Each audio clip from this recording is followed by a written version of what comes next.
नमस्कार। आज के इस एक्सप्लेनर में हम एक बेहद दिलचस्प सफर पर निकलने वाले हैं। हम राहुल सर के शानदार नोट्स के जरिए बिहार राज्य की पूरी तस्वीर को एक नई नज़र से देखने की कोशिश करेंगे, एकदम जमीनी स्तर से लेकर इसकी अर्थव्यवस्था तक हर एक परत को खोलेंगे। तो आइए तथ्यों पर आधारित इस विश्लेषण की शुरुआत करते हैं।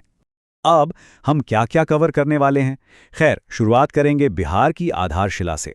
फिर हम इसकी चट्टानों और खनिज संपदा, नदियां और जल परियोजनाएं, वन और वन्य जीव, और अंत में परिवहन नेटवर्क से होते हुए पर्यटन तक का पूरा सफर तय करेंगे। एक तरह से ये हमारा आज का रोड मैप है। तो चलिए सबसे पहली परत यानी बिहार की नींव और उसके भूगोल से ही शुरुआत करते हैं। किसी भी जगह की कहानी उसके भौतिक आकार से ही शुरू होती है। अब जरा इस नंबर को देखिए, 94,163 वर्ग किलोमीटर। सच में ये कोई छोटा मोटा इलाका नहीं है। ये विशाल क्षेत्रफल बिहार को हमारे देश का 12वां सबसे बड़ा राज्य बनाता है, जो पूरे भारत के कुल भूभाग का लगभग 2.68% है। ये पैमाना अपने आप में राज्य की विशालता को बयां करता है। और अगर हम इसकी सीमाओं को नक्शे पर उतारें तो उत्तर में पश्चिम चंपारण से लेकर दक्षिण में गया तक और पूर्व में किशनगंज से लेकर पश्चिम में कैमूर तक इसका पूरा फैलाव है।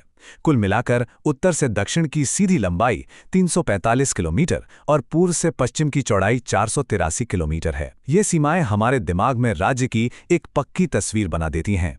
भूगोल के बाद अब थोड़ा जमीन के नीचे चलते हैं। हमारी दूसरी परत है चट्टानें और खनिज संपदा।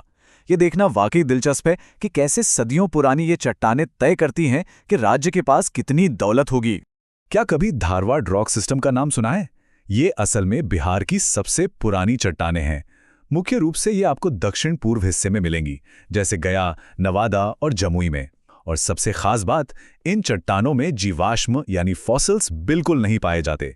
अब देखते हैं कि भूविज्ञान का ये अनोखा हिस्सा हमारे लिए क्या संसाधन लेकर आता है।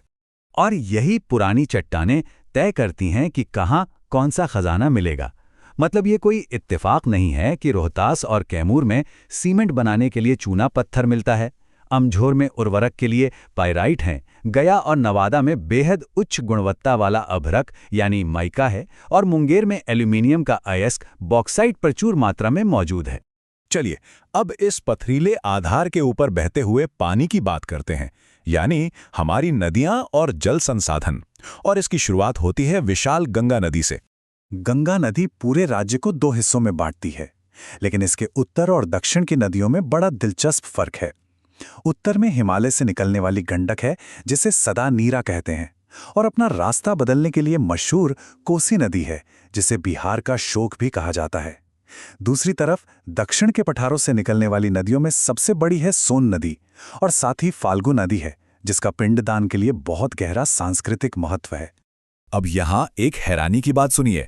इतनी सारी बड़ी बड़ी और सदाबहार नदियों के होने के बावजूद क्या आप यकीन करेंगे कि राज्य का लगभग 68% सिंचित क्षेत्र जमीन के नीचे वाले नलकूपों यानी ट्यूबवेल्स पर निर्भर करता है? बिल्कुल, सिंचाई में अकेले 63.5% हिस्सा नलकूपों का है, जबकि नहरों का योगदान सिर्फ 30.2% है। खैर, पानी का मतलब सिर्फ सिंचाई नहीं होता। जरा ककोलत, धुआंकुंड और तेलर जैसे इन लुभावने प्राकृतिक झरनों को तो देखिए। इस लिस्ट को देखकर एक बात तो साफ हो जाती है कि रोहतास जिला इन अद्भुत प्राकृतिक जलप्रपातों एक बहुत ही प्रमुख केंद्र है। मिट्टी और पानी की मजबूत नींव को समझने के बाद अब वक्त है प्राकृतिक रूप से पनपने वाली हरियाली की तरफ बढ़ने का। आइए देखते हैं यहाँ के जंगल और वन्य जीव।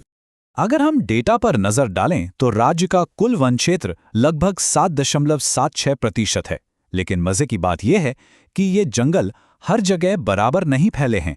इस चार्ट से बिल्कुल साफ है कि क्षेत्रफल के हिसाब से कैमूर, पश्चिम चंपारण और रोहतास में ही राज्य के सबसे ज्यादा जंगल मौजूद हैं।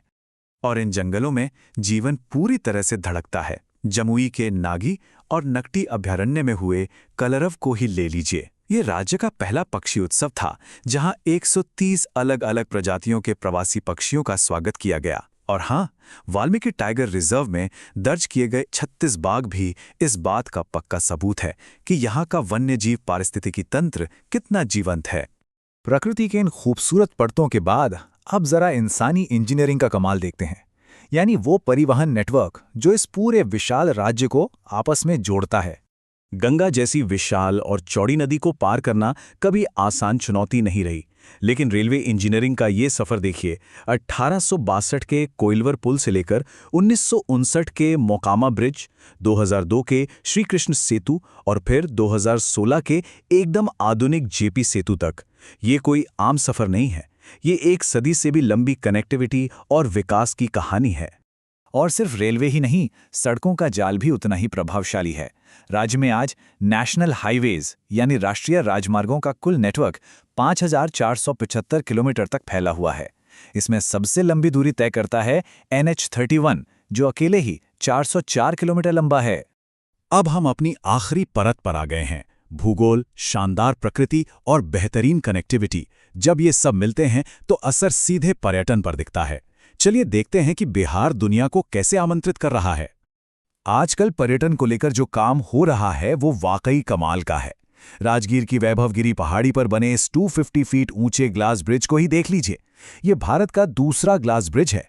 इसके साथ ही 1917 में जापानी सहयोग से बना ऐतिहासिक राजगीर रोपवे और सितंबर 2021 में बांका में शुरू हुआ नया मंदार हिल्स रोपवे, ये सभी प्रोजेक्ट्स पर्यटकों को एक शानदार अनुभव देने के लिए तैयार किए गए हैं।